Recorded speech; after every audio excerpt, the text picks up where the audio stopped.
Hello guys, आज जो हम क्वेश्चन सॉल्व करेंगे उसका नाम है के के स्ट्रिंग, जो कि code forces question number 219A है। तो इस क्वेश्चन की लिंक मैं आपको डिस्क्रिप्शन में दे दूँगी, आप चेक कर सकते हैं। एंड इस क्वेश्चन में क्या है, मैं आपको क्वेश्चन समझा देती हूँ। क्वेश्चन में क्या बोला गया है कि बेसिकली के स्ट्रिंग उसको कहते हैं जिस स्ट्रिंग को अपन अगर अपन उस स्ट्रिंग को के पार्ट्स में डिवाइड कर सकते हैं, इक्वल पार्ट्स में बेसिकली मतलब है कि जैसे अगर ये स्ट्रिंग दी गई है अपन को ए बी ए बी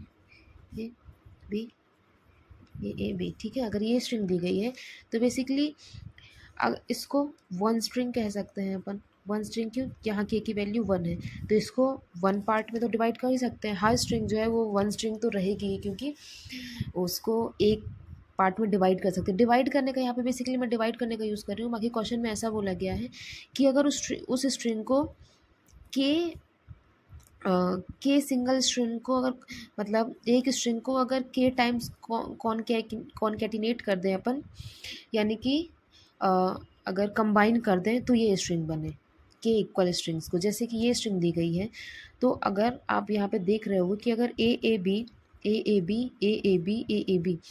तो ये फोर स्ट्रिंग बन जाएगी, क्योंकि अगर ए बी को अपन फोर टाइम्स कॉन्कैटिनेट करेंगे तो ये स्ट्रिंग बनेगी। अपन इसको टू स्ट्रिंग भी बोल सकते हैं, क्योंकि ये स्ट्रिंग है, इसको अगर अपन दो बार करेंगे तो भी ये जो अपन को स्ट्रिंग बनी ये बन जाएगी, ठीक है। तो बेसिकली इसको वन स्ट्रिंग बोल सकते हैं, वन स्ट्रिंग हर स्ट्रिंग को बोल सकते हैं, टू स्ट्रिंग बोल सकते हैं एंड इसको फोर स्ट्रिंग बोल सकते हैं, ठीक है। तो बेसिकली के स्ट्रिंग का क्या मतलब होता है कि अगर किसी भी स्ट्रिंग को एज अ कॉपी ऑफ के टाइम्स, अगर उस स्ट्रिंग को अपन एज अ कॉपी ऑफ के स्ट्रिंग्स लिख सकते हैं जो कि इक्वल होंगी, ठीक है। इसका यही मतलब है, समझ आया? कि अगर अपन उसकी छोटी जो सब स्ट्रिंग है उसको अगर अपन के टाइम्स ऐड करें तो ये बड़ी स्ट्रिंग अपन को मिल जाए, ठीक है। तो ये मतलब है, मतलब इक्वल स्ट्रिंग्स को अगर उसको बार बार कॉनकैटिनेट करें अपन तो वो स्ट्रिंग मिल जाए तो उसको के स्ट्रिंग कहते हैं, ठीक है। तो अब इसमें क्या बोला गया है कि क्वेश्चन में ये बोला गया है कि अपन को के की वैल्यू दी होगी एंड एक स्ट्रिंग दी होगी। तो उसमें ये बोला गया क्या अपन इस स्ट्रिंग के कैरेक्टर्स को रीऑर्डर करके उसको के स्ट्रिंग बना सकते हैं, उनको ये बोला गया है, ठीक है। तो के स्ट्रिंग का ये मतलब है कि अगर उसको अपन के पार्ट में डिवाइड करें तो अगर उसका एक पार्ट लें अपन तो वो बाकी पार्ट्स के इक्वल हो, ये मतलब है। यानी कि जैसे अगर ये फोर स्ट्रिंग है तो अगर इसको फोर पार्ट्स में डिवाइड करें, ये टोटल इस स्ट्रिंग की लेंथ कितनी है 12 है, तो अगर इसको अपन फोर पार्ट्स में डिवाइड करें, इसको फोर पार्ट्स में डिवाइड करेंगे तो हर स्ट्रिंग तीन लेंथ ही हो जाएगी। तो ये जो चार स्ट्रिंग बनी ये चारों इस इक्वल स्ट्रिंग है, इसलिए इसको फोर स्ट्रिंग कह रहे हैं, है ना। मतलब इसमें कोई एक इंडिविजुअल स्ट्रिंग लेंगे और उसको अगर अपन चार बार कॉपी करेंगे, मतलब चार बार कॉपी करेंगे एंड ऐड करेंगे तो ये स्ट्रिंग वापस मिल जाएगी अपन को, तो उसको के स्ट्रिंग बोलते हैं। आपको समझ आ गया ना? मैंने अपना पूरा ट्राई किया है आपको समझाने का।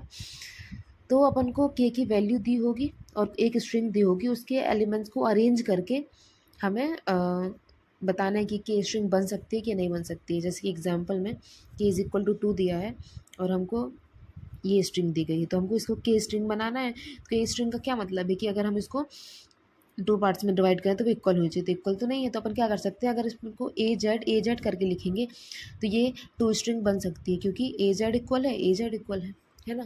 तो ऐसे अपन को बताना है कि इसके कैरेक्टर्स को अगर रीअरेंज करके अपन के स्ट्रिंग बना सकते हैं तो अपन उस स्ट्रिंग को रिटर्न करेंगे, अदरवाइज़ नहीं बना सकते अपन -1 रिटर्न करेंगे, ठीक है। अब इसका लॉजिक क्या है कि के स्ट्रिंग अगर बनाना है अपन को तो अपन को क्या करना होगा कि जितने भी कैरेक्टर्स होंगे वो के टाइम्स आने चाहिए, है ना। के मल्टीपल में आने चाहिए, क्योंकि अपन को एट द एंड अपन क्या कर रहे हैं कि अपन स्ट्रिंग को उतने पार्ट्स में डिवाइड कर रहे हैं और अगर यहाँ पे ए है तो ये भी आना चाहिए, इसमें भी आना चाहिए, इसमें भी आना चाहिए, हर पार्ट में आना चाहिए, है ना। तो के की जो फ्रिक्वेंसी है ना, मतलब किसी भी कैरेक्टर की जो फ्रिक्वेंसी है ना, वो के जो स्ट्रिंग है, जो के है, उसका डिविजिबल होना चाहिए। ये इतना लॉजिक आपको समझ आ रहा है? क्योंकि अपन एट द एंड क्या कर रहे हैं कि जो स्ट्रिंग गिवन है, जो स्ट्रिंग अपन को बनानी है, अगर उसको अपन के पार्ट्स में तोड़ें तो हर पार्ट में अगर कैरेक्टर इसमें ए आ रहा है तो इसमें भी आएगा, इसमें भी आएगा, इसमें भी आएगा। अगर इसमें बी आ रहा है तो इसमें भी आना चाहिए, इसमें भी आना चाहिए, इसमें भी आना चाहिए, है ना। तो उसकी फ्रिक्वेंसी के की मल्टीपल पे होनी चाहिए, है ना। ये ना मतलब आपको इतना समझ आया अभी तक जितना मैंने बोला कि के फ्रिक्वेंसी जो है के से डिविजिबल होनी चाहिए। कि डिविजिबल क्यों, के बराबर ही क्यों नहीं, क्योंकि मतलब इसमें टू बी भी आ सकता है। लाइक अगर अगर ऐसे होता, जैसे कि यहाँ पे दो ए है ना, तो ए की फ्रिक्वेंसी इससे डिविजिबल होनी चाहिए। तो वो इक्वल इक्वल यहाँ पे दो ए आ गए, यहाँ पे दो ए आ गए, यहाँ पे दो ए आ गए, यहाँ पे दो ए आ गए। तो अभी अपन ये देखते हैं कि उसकी जो फ्रिक्वेंसी होनी चाहिए, हर कैरेक्टर की जो फ्रिक्वेंसी होनी चाहिए वो दो से डिविजिबल होनी चाहिए। दो से नहीं, सॉरी, के से डिविजिबल होनी चाहिए। और के से डिविजिबल नहीं है फ्रिक्वेंसी, तो मतलब कि अपन जो ये के स्ट्रिंग है नहीं बना सकते, तो अपन -1 रिटर्न कर देंगे। ठीक है, अपन को ये समझ आ गया कि अपन को -1 कब रिटर्न करना है। अब हम इतना फ्रिक्वेंसी का यूज़ कर रहे हैं तो आपको समझ आ गया होगा कि अपन को हैश मैप यूज़ करना पड़ेगा। क्योंकि हैश मैप में क्या होता है कि अपन स्टोर कर सकते हैं, की पे अपन वो कैरेक्टर स्टोर कर देंगे एंड वैल्यू में उसकी फ्रिक्वेंसी स्टोर कर देंगे, है ना। तो की वैल्यू पेयर बन जाएगा, कैरेक्टर एंड उसकी फ्रिक्वेंसी। फिर अपन की से निकाल के देख लेंगे कि वैल्यू जो है के से डिविजिबल है। अगर के से डिविजिबल नहीं होगी तो अपन वहीं पे -1 रिटर्न कर देंगे। अगर के से डिविजिबल होगा तब अपन को क्या करना है कि के से डिवाइड करने के बाद उसकी जितनी फ्रिक्वेंसी आ रही होगी ना, मतलब कि वो उतने टाइम्स आ रहा है उस छोटे वाले पार्ट में, जिसको अपन कॉन्केटिनेट करके बड़ी स्ट्रिंग बना सकते हैं। लॉजिक समझ आ रहा है मैं क्या बोल रही हूँ? जैसे कि अगर इसका एग्जांपल लें तो इसमें बी की फ्रिक्वेंसी कितनी हो जाएगी, 4 हो जाएगी, और ए की फ्रिक्वेंसी कितनी हो जाएगी, 8 हो जाएगी। तो अब अपन ये के स्ट्रिंग है, अपन को के = 4 दिया है मान लो, तो ये 4 से डिविजिबल है, ये 4 से डिविजिबल है, तो इसकी स्ट्रिंग तो बन सकती है, के स्ट्रिंग तो बन सकती है। लेकिन अब अपन को ए = 4, बी = सॉरी के ए = 8 है, बी = 4। अब अपन को इससे स्ट्रिंग बनानी है, के स्ट्रिंग बनानी है। तो अपन कैसे बनाएंगे? अपन क्या करेंगे, मान लीजिए मैप में ही स्टोर्ड है ऐसे, की वैल्यू पेयर में की एंड ये वैल्यू है। अपन कैसे बनाएंगे कि जब अपन के से डिवाइड करेंगे ना, तो जितना कोसेंट आएगा दैट मीन्स वो उतनी बार उस छोटी सी स्ट्रिंग में आ रहा है, जिसको अपन कॉन्केटिनेट करके, यानी जिसको कॉपी पेस्ट करके अपन बड़ी स्ट्रिंग बना सकते हैं, जिसको के टाइम्स पेस्ट करके अपन बड़ी स्ट्रिंग बना सकते हैं। ठीक है, तो अपन पहले वो छोटी स्ट्रिंग बना लेते हैं, फिर उसको उतने टाइम्स अपन पेस्ट कर देंगे तो बड़ी स्ट्रिंग बन जाएगी अपनी, है ना। तो अपन इसको 4 से डिवाइड करें, सॉरी डिवाइड 4 से डिवाइड करें तो इसका 2 आएगा, इसको 4 से डिवाइड करेंगे तो 1 आएगा। तो मतलब कि उस छोटी स्ट्रिंग में ए जो है वो 2 बार आ रहा है एंड बी 1 बार आ रहा है। तो वो स्ट्रिंग जो है वो इतनी बनी। अब अपन को 4 स्ट्रिंग बनानी है ना, मतलब के की वैल्यू यहाँ पे 4 है, तो अपन को के स्ट्रिंग के लिए 4 स्ट्रिंग बनानी है। तो 4 स्ट्रिंग का क्या मतलब है कि इसी को यही जो है 4 बार दिखेगी, तो अपन क्या करेंगे, इसमें अपन 3 बार यही वाली स्ट्रिंग और प्लस कर देंगे, तो अपन को जो चाहिए है वो वाली अपन को मिल जाएगी। ठीक है, उससे मैंने आपको समझाने का ट्राई किया है कि मेरी अप्रोच क्या है। आपको अप्रोच समझ आई ना, कि पहले अपन स्टोर कर लेंगे, देखेंगे कि जो उसकी फ्रिक्वेंसी वो के से डिविजिबल है कि नहीं है। अगर के से डिविजिबल नहीं होगी तो अपन -1 रिटर्न कर देंगे, और के से डिविजिबल है तो अपन पहले छोटी स्ट्रिंग निकालेंगे, जिसको कॉपी पेस्ट करके अपन बड़ी स्ट्रिंग बना सकते हैं। वो स्ट्रिंग एक बार आपको मिल गई, कौन सा कैरेक्टर कितनी बार उस छोटी स्ट्रिंग पे आ रहा है, तो फिर अपन उसको कॉपी पेस्ट करके के टाइम्स कॉपी पेस्ट करके बड़ी स्ट्रिंग बना सकते हैं। ठीक है, अब तो इसका मैं आपको मतलब इसका कोड लिख के दिखा देती हूँ। इसका कोड कैसा होगा, अपन क्या करेंगे, एक हैश मैप बनाएंगे कैरेक्टर और इंटीजर का।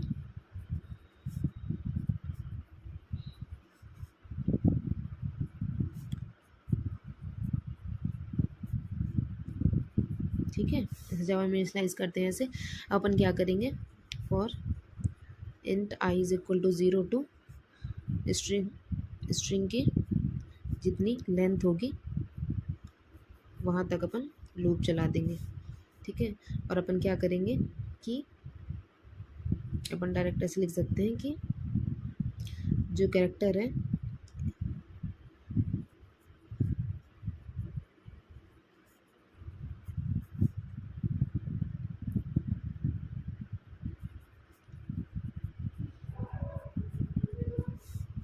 बेसिकली यहाँ पे मैंने क्या किया है कि अगर उस मैप में ऑलरेडी ये वैल्यू प्रेजेंट है, मतलब ये दोबारा वैल्यू आ रही है, तो अपन क्या करेंगे, उस एडर की फ्रिक्वेंसी बढ़ा देंगे। तो अपन क्या करेंगे, मैप डॉट पुट क्या करेंगे, ये वाला एक तो कैरेक्टर रख देंगे एंड इसकी जो वैल्यू होगी वो क्या होगी, जो ऑलरेडी है, यही जो कैरेक्टर है बेसिकली, इस जो वैल्यू ऑलरेडी उसमें +1 कर देंगे, ठीक है। एल्स अगर ये पहली बार आ रहा है तो पहली बार के लिए अपन क्या करेंगे, map dot put S dot caret I and 1 कर देंगे। ये पहली बार आया तो उसकी फ्रिक्वेंसी 1 होगी, ठीक है। ऐसे करके अपन इस मैप का यूज़ करके अपन मैप में सारी वैल्यूज स्टोर करवा लेंगे, ठीक है। जैसे कि हमारा ए यहाँ पे 2 बार आता है, बी यहाँ पे 1 बार आता, तो क्या होगा कि वैल्यू कैसे स्टोर हो जाएगी, ए की वैल्यू 2 बार हो जाएगी, बी की वैल्यू 1 बार स्टोर हो जाएगी। तो ऐसे अपन के मैप में वैल्यूज स्टोर हो जाएंगी। अपन ये कर लिया। अब अपन को क्या चेक करना है कि अपन चेक कर सकते हैं कि अपन फॉर ईच लूप लगा सकते हैं यहाँ पे, मतलब नॉर्मल फॉर लूप भी आप लगा सकते हो। ऐसे कर सकते हो, कैरेक्टर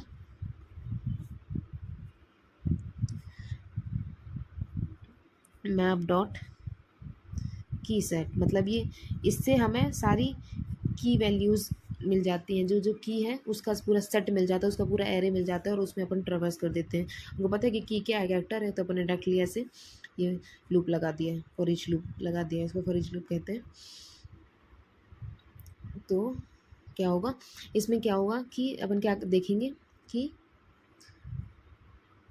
जो वैल्यू है वो कैसे डिविजिबल है कि नहीं है। If map dot get C H is divisible by, अगर वो नॉट डिविजिबल बाय के है तो अपन क्या करेंगे, रिटर्न कर देंगे क्या, ब्रेक कर देंगे लूप को अपन। एंड बेसिकली यहाँ पे एक बूलियन फ्लैग बना सकते हैं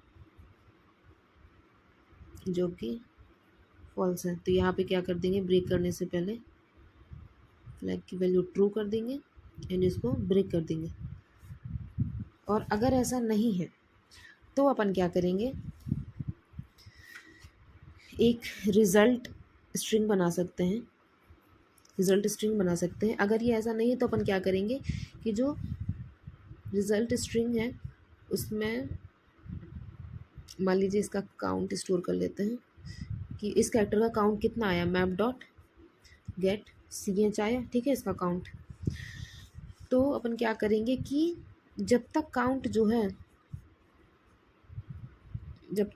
की वैल्यू जो है वो ग्रेटर देन 0 है, तब तक हम क्या करेंगे, रिज़ल्ट में ये जो कैरेक्टर है इसको प्लस करते रहेंगे, है ना। जैसे यहाँ पे 2 बार था कैरेक्टर, तो जब तक ये फ्रिक्वेंसी की वैल्यू 0 हो जाती तब तक हम रिज़ल्ट में इस कैरेक्टर को ऐड करते रहेंगे, ठीक है। और हम यहाँ से बाहर हो जाएंगे एंड अपन एंड में क्या मिल जाएगा, अपन को रिज़ल्ट स्ट्रिंग मिल जाएगी, ठीक है। जो ये छोटी वाली स्ट्रिंग मिलेगी अपन को, ये छोटी वाली स्ट्रिंग मिलेगी। अब अपन को इसको के टाइम्स वो करवाना है, के टाइम्स इसको पेस्ट करवाना है। तो अपन क्या करेंगे, बेसिकली अपन कर सकते हैं एक अपन नई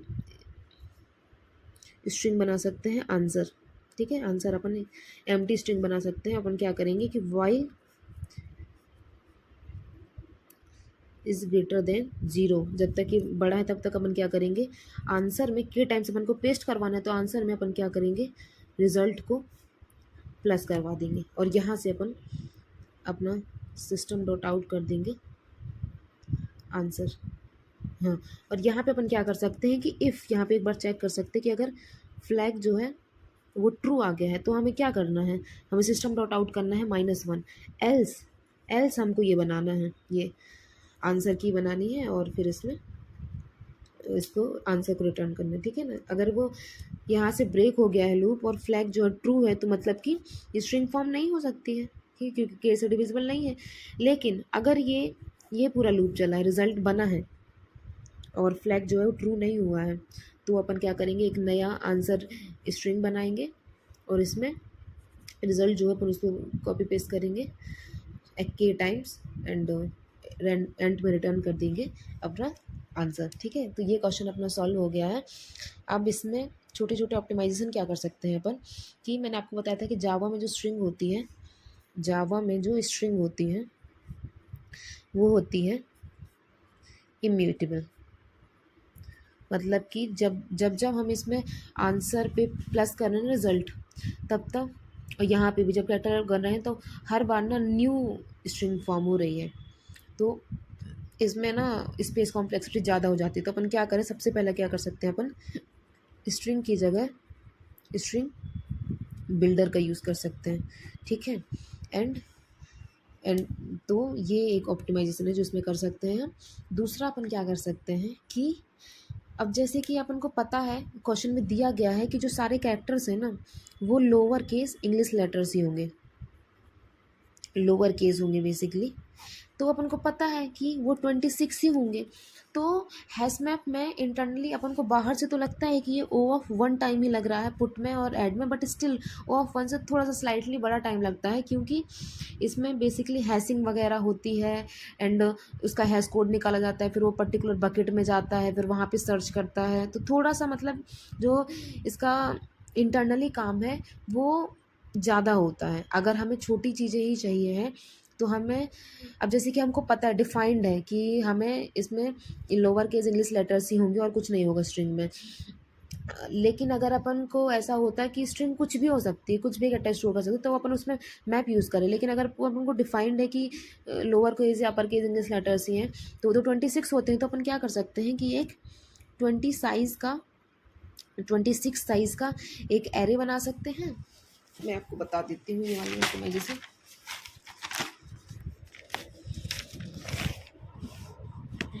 अपन क्या कर सकते हैं कि int array is equal to new int 26 की। ठीक है, अब क्या होगा इसमें, 26 साइज़ का मतलब है कि इसमें ऐसे स्टोर होगा। इसको बेसिकली फ्रिक्वेंसी एरे कहते हैं और ये अच्छा कॉन्सेप्ट है। अगर आपको डिफाइंड है कि आपको केवल लोअर केस या अपर केस की लेटर्स की फ्रिक्वेंसी स्टोर करनी है, तो आप ऐसे स्टोर करवा सकते हो। तो यहाँ पे ए की स्टोर होगी, यहाँ पे बी की, यहाँ पे सी की, यहाँ की डी की, यहाँ की ई की, और ऐसे स्टोर होगी। तब अपन क्या करेंगे कि स्टोर करवाने के लिए हम क्या करेंगे कि हम करेंगे, पहले हम फॉर लूप लगाएंगे i is equal to 0 to length, तब लूप चलाएंगे। ठीक है, और हम क्या करेंगे कि जो अपन ने एरे बनाया है ना उसके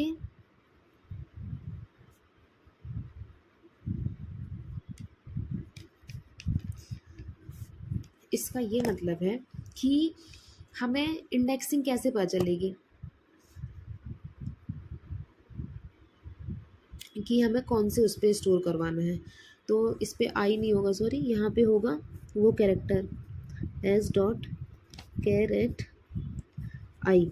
ठीक है, तो अगर हमें क्या करना है, अगर जैसे कि अगर हमारी ABC है स्ट्रिंग, तो हमें A पे जाना है, उसकी फ्रिक्वेंसी 1 कर देनी है, B पे जाना है, उसकी फ्रिक्वेंसी 1 कर देनी है, C पे जाना है, उसकी फ्रिक्वेंसी 1 कर देनी है। लेकिन हमें इंडेक्स कैसे पता चलेगा ABC का, तो अपन क्या कर रहे हैं कि अपन A को एज अ बेस, मतलब A से स्टार्ट करें ना, A का इंडेक्स 0 है, इसका 1 है, इसका 2 है, तो अपन क्या कर रहे हैं, इस कैरेक्टर में से अपन A की वैल्यू ही माइनस कर रहे हैं। यहाँ वैल्यू माइनस करने का मतलब है यहाँ पे स्काई वैल्यू जो होती है ना, स्काई वैल्यूज़ जो होती हैं वो अपन माइनस कर रहे हैं। तो ए में से ए की स्काई वैल्यू माइनस करेंगे तो 0 आएगा, ए में से सॉरी बी में से ए की स्काई वैल्यू माइनस करेंगे तो 1 आएगा, सी में से ए की स्काई वैल्यू माइनस करेंगे तो 2 आएगा।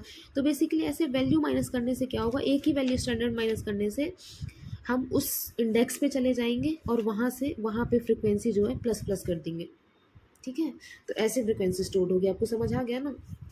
अभी एक बार फ्रिक्वेंसी स्टोर हो गई तो अपन को क्या ही करना है, जहाँ जहाँ अपन ने फिर अपने फ्रिक्वेंसी का यूज़ किया, अपन ने यहाँ पे मैप डॉट गेट करके किया है। हम यहाँ पे फॉर लूप लगा के एरे डॉट आई का यूज़ करके हम वो कर सकते हैं कि उस कैरेक्टर की एरे डॉट आई करके नहीं कर सकते हम कैसे करेंगे कि हमें उस कैरेक्टर की वो चाहिए है ना, तो हम क्या करेंगे कि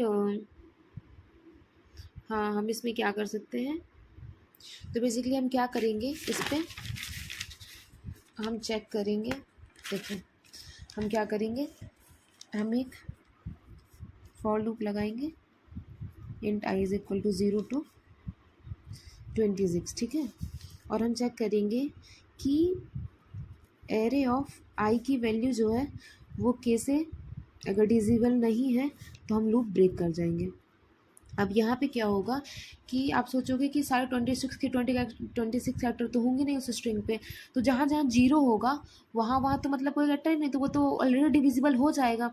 जहाँ पे वैल्यू स्टोर्ड हुई होगी वहीं पे हो सकता है कि ऑड वैल्यू आ जाए या कि से डिविजिबल वैल्यू ना आए, है ना, क्योंकि जीरो तो हमेशा डिविजिबल होगा, तो उस चीज़ की टेंशन नहीं होगी। अपन यहीं पर एल्स कंडीशन लगा के